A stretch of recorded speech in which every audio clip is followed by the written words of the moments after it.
여러분 안녕하십니까, 강신업 변호사입니다. 정광훈 목사님이 전격 보석으로 석방이 됐는데요. 석방이 되고 나서 첫 집회를 열었습니다. 그러면서 감방 생활 동안 보여준 그런 신도들과 자유통일당 당원들과 그리고 자유파 국민들에게 감사의 뜻을 전했는데요. 여기서 정광훈 목사는 아주 놀라운 사실을 밝혔습니다. 다름이 아니라 정광훈 목사가 감옥에 가 있는 동안 무려 5억 원이 영치금으로 들어왔답니다. 정광훈 목사님의 사모님 계좌로도 4억이 들어오고 정광훈 목사님 계좌로 1억이 들어와서 총 5억 원이 들어왔다는 겁니다. 대단하죠? 물론 신도들이 많겠습니다만은, 그리고 또 자유와 통일당의 당원들이 많겠습니다만은, 자유우파 국민들, 광화문을 가득 채웠던 국민들이 또 정광훈 목사의 노고에 대해서 그렇게 나라를 위해서 애쓰다가 애국운동을 하다가 억울하게 갇힌 거에 대해서 그런 식으로 성원을 해준 거죠. 그러니까 돈만이 문제가 아니라 그것이 바로 정광훈 목사가 보여준 애국 활동에 대한 하나의 지지고 성원이고, 또 그리고 억울하게 또 정광훈 목사를 가두려고 하는 이재명 정권에 대한 하나의 항의고, 그렇지 않겠습니까? 자, 영치금만 사모님 명의로 4억 원, 그리고 정광훈 목사 명의로 1억 원이 들어왔답니다. 자, 관련 소식 빠르게 전하겠습니다. 서울 서부지법 난동 사태 배우로 지목된 전광훈 사랑제일교회 목사가 보석 석방 후 첫 집회에 화상으로 참석해서 여러 가지 얘기를 했다. 화상으로 참석을 했답니다. 화상으로 참석을 했다. 그러니까 아마 건강 상태가 여의치 않을 거예요. 감방생활이 그게 만만치 않다는 거 아니겠습니까? 자, 종국에 따르면 정광훈 목사는 서울 종로구 동화면세점 앞에서 열린 광화문 전국 주일 연합 예배에 화상으로 모습을 드러냈는데요. 우리는 이겼다면서 나는 감방에 이제는 다시 안 가려 한다. 내가 없으면 대한민국이 북한으로 넘어간다. 이렇게 얘기를 했고요.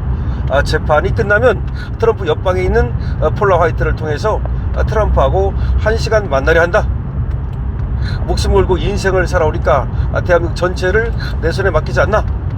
그러니까 자기가 목숨을 걸고 인생을 살아오니까 지금 대한민국의 미래가 정광훈 본인의 지금 손에 달렸다, 이런 얘기가 되겠습니다. 그러면서 정광훈 목사는 지지자들로부터 받은 영치금의 수억에 달한다고 말했는데요. 정광훈 목사는 구치소에 영치금 보내준 사람들께 너무 감사하다면서 하루에 400만 원이면 더 이상 안 들어오는데 막히니까 결국 우리 집사람한테 갖다 줬더라, 이렇게 얘기를 했습니다. 그러면서 얼마 전이냐면 4억 가까이 들어왔다. 사모님한테 구치소에서 영치금이 꽉 차면 그거 내 계좌로 주는데 그거는 1억밖에 안 들어왔다 라고 얘기를 했습니다. 본인한테 들어온 건 1억밖에 안 되는데 사모님 계좌로 들어왔더라, 이런 얘기가 되겠습니다. 그러면서 전광훈 목사는 윤석열 전 대통령이 취임된 지 1년이 지나고 자신에게 전화를 했다, 이렇게 얘기를 했습니다. 윤석열 대통령이 취임하고 나서 1년, 옛날 얘기죠. 취임하고 나서 1년 있다가 그때 정광훈 목사한테 전화를 했다. 그러니까 윤석열 대통령이 전화를 받았다는 얘기죠. 윤 전 대통령이 국정원에서 북한 암호를 해석했는데 정광훈을 마취시켜서 북한에 보내라는 게 지시였다. 그런 상황에서 제일 안전한 곳은 감방이다. 너무 감사하다. 그러니까 윤석열들한테 들은 얘기에 의하면, 과거에 들은 얘기에 의하면 나를 갖다가 북한 놈들이 마취시켜가지고 북한으로 납치하려 했다. 사실인지 아닌지는 모르겠어요. 이거는 정광훈 목사 일방적인 얘기니까. 근데 그런 상황에서 차라리 감방가 있으니까 안전하더라. 그러니까 지금 정광훈 목사 자신은 안전하지 않다는 얘기야. 언제든지 북한 놈들이 정광훈 목사를 갖다가 납치해가지고 마취시켜가지고 북한으로 끌고 갈 수 있으니까, 그래 차라리 감방에 들어갔으니까 안전하더라, 그런 식으로 해석을 하는 겁니다. 근데 윤석열 대통령이 진짜로 정광훈 목사한테 전화를 해서 국정원에서 나온 얘기를 들려줬는지, 그거는 이제 윤석열 대통령과 정광훈 목사만 아는 얘기니까, 일단은 정광훈 목사가 그렇게 주장을 하니까 일단은 믿어야 되겠죠. 정광훈 목사는 지난해 1월 19일 새벽 윤석열 전 대통령 구속 직후 지지자들이 서울 서부지법에 난입해서 집기를 부수고 경찰을 폭행하도록 했다, 거기에 교사했다는 혐의로 지난 2월 구속이 됐었는데요. 2월에 구속이 됐다가 지금 나온 겁니다. 검찰은 정광훈 목사가 신도 광화문 집회 참가자 등에게 국민 저항권으로 반국가 세력을 처단해야 한다는 취재반을 해서 난동을 부추겼다.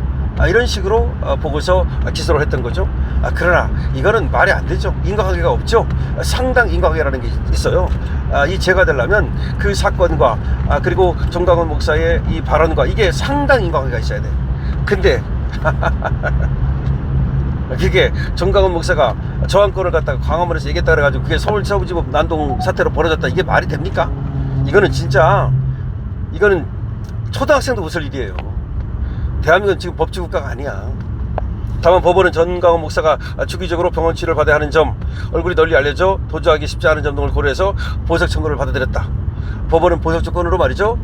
첫 번째, 보증금 1억 원 현금 납입, 주거지를 자택으로 제한, 사건 관련자 및 그 친족에 대해 우회 금지, 공사실 중 교사 행위 정보물로 기재된 인물들에 대한 증인신문이 이뤄질 때까지 직간접 접촉 금지. 그러니까 지금 뭐 주거지를 자택으로 제한한다 이랬는데 주거지만 제한한 거니까 사실은 뭐 광화문에 가서 연설하는 건 가능해요. 집회 참석을 금지 이건 없어요. 그전에는 뭐 집회 참석 금지 뭐 이런 조항이 있고 그랬는데 이번에는 그런 건 없습니다. 아니 집회 참석 금지하면 안 되죠. 그거는 그건 너무나 기본권을 제한하는 것이니까. 그래서 이렇게 해서 이제 보석이 된 거예요. 그래서 보석이 돼서 나와가지고 이제 화상으로 그 일요일마다 여는 사실상 예배 집회죠. 광화문에서 여는 여기에 참석을 했다는 얘기입니다. 자, 어쨌든 간에 말이죠. 정광훈 목사가 돌아옴으로써 자유 보수 우리 애국 집회는 상당히 말이죠. 또 활기를 더 띨 수 있을 것으로 보입니다. 왜냐하면 그동안에 말이죠. 이 광화문 집회가 보니까 또 상당히 또 갈등과 알력과 뭐 이런 것들이 또 있는가 보더라고. 그 집회도 또 하나의 권력화돼 가지고 사실은 참 그게 안타까운 것인데 우파 집회가 보다 보면은 어느 정도 이렇게 크면 말이죠. 이게 집회의 어떤 주도권을 놓고서 상당히 또 이게 권력화되는 그런 것이 있어요. 그러다 보면 많은 사람들이 또 실망해가지고서 뿔뿔이 흩어지기도 하고 또 집회가 여러 개로 나뉘어가지고 동력이 떨어지기도 하고 이게 뭉쳐야만 힘이 생기는 거잖아요. 그러니까 뭐 5만 명짜리 집회 10개보다 50만짜리 집회 1개가 난 거거든요. 좀 그런 얘기가 있는데 그나마 이제 정광훈 목사가 돌아오셨기 때문에 아무래도 이제 정광훈 목사가 이끄는 그런 광화문 좀 더 집회가 활력을 띠고 우리 자유파 애국운동 이것이 또 가열차게 일어날 수 있을 것이라고 생각을 합니다. 어쨌든 간에 그 정광훈 목사에 대해서 그렇게 애국운동에 대해서 감사의 뜻을 표하면서 그렇게 또 영치금을 보내준 사람들 대단하다는 생각이 들고요. 그런 분들한테도 응원을 보냅니다. 정광훈 목사님 어쨌든 지금 건강 빨리 회복하시고 그리고 빨리 더 강건한 모습으로 대한민국 자유파 이 보수 집회를 이끌어 주시고 그 다음에 이재명 독재 타도에 앞장섰으면 좋겠다는 생각을 가지게 됩니다. 여러분 어떻게 생각하십니까? 여러분들도 강신업 TV에 대해서 구독과 좋아요로 응원을 해주시면 고맙겠습니다. 강신업 TV입니다.